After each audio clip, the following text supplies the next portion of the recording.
जय शनिदेव। इस वीडियो में हम आपको शनिदेव की एक प्राचीनतम कथा सुनाएंगे, तो वीडियो में अंत तक बने रहिए। प्राचीन समय में उज्जैन नगरी में एक महान और न्यायप्रिय राजा राज्य करते थे।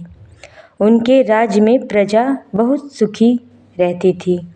राजा विक्रमादित्य बहुत धर्मात्मा, दानी और सत्यवादी थे। एक दिन नवग्रहों में विवाद हो गया कि सबसे बड़ा प्रभावशाली कौन है। सभी ग्रह इंद्रदेव के पास पहुँचे।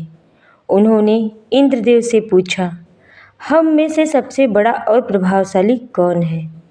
इंद्रदेव ने सोचा, मैं अपने मुख से क्या बोलूं। उन्होंने कहा, इसका निर्णय पृथ्वी के सबसे न्यायप्रिय राजा विक्रमादित्य ही करेंगे। सभी नवग्रह राजा विक्रमादित्य के दरबार में पहुँचे और उनसे न्याय करने की विनती की। राजा बड़ी चिंता में पड़ गए। उन्हें समझ नहीं आ रहा था किसे बड़ा और किसे छोटा कहे। तब उन्होंने एक उपाय सोचा। राजा ने 9 प्रकार के आसन बनवाए। सोने का आसन, चांदी का आसन, कांसे का आसन, पीतल का आसन, तांबे का आसन, जस्ते का आसन, शीशे का आसन, मिट्टी का आसन और लोहे का आसन। फिर राजा ने सभी ग्रहों से कहा, वे अपनी इच्छा से किसी भी आसन पर बैठ जाएं।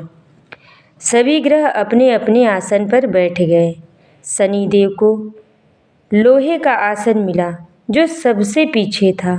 यह देखकर शनिदेव को लगा कि उनका अपमान हुआ है। शनिदेव बोले, राजन, आपने मुझे पीछे बैठाया है।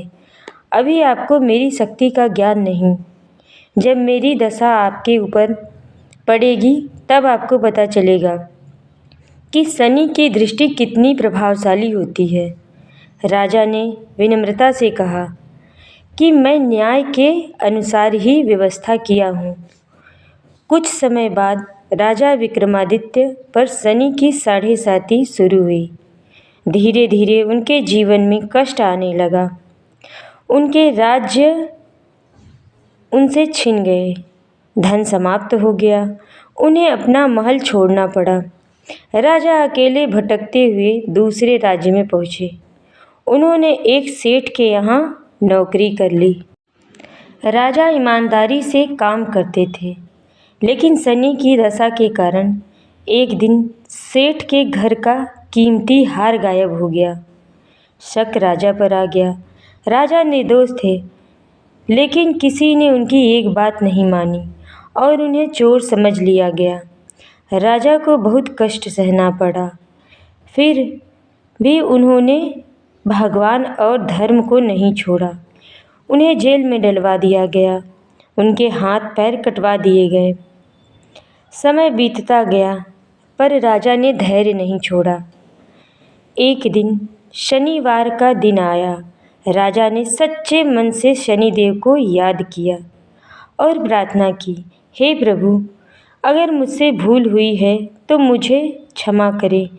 मैं आपकी शरण में हूँ। शनिदेव राजा की भक्ति से प्रसन्न हो गए और बोले, राजन, मैंने तो आपकी परीक्षा ली थी। संसार को यह दिखाना था कि शनि की दृष्टि से कोई नहीं बच सकता, लेकिन व्यक्ति को धैर्य और भक्ति बनाए रखना चाहिए। उसके सभी कष्ट अंत में दूर हो गए। तुरंत ही राजा ने सारे राज्य में घोषणा करवाई कि शनिवार के दिन शनिदेव की पूजा करनी चाहिए। राजा को अपना सारा राज्य वापस मिल गया। उनके हाथ पैर सब वापस आ गए। उनका अटूट प्रेम और विश्वास शनिदेव के प्रति बढ़ गया। गरीबों की सहायता भी करनी चाहिए। तभी से लोगों को शनिवार व्रत की कथा सुनाने की परंपरा शुरू हुई। दोस्तों, शनिदेव की प्रचलित व्रत कथा है यह। शनिदेव न्याय के देवता हैं मनुष्य को उनके कर्मों के अनुसार फल देते हैं। सभी मनुष्यों को शनिवार के दिन शनि देव की कथा जरूर सुननी चाहिए, जिससे शनि देव प्रसन्न होते हैं। अगर आप भी हमारी यह कथा सुन रहे हैं तो कमेंट में जय शनिदेव जरूर लिखिए। शनिदेव आपकी रक्षा करे, आपके सभी कष्ट को हरण करे। जय शनिदेव।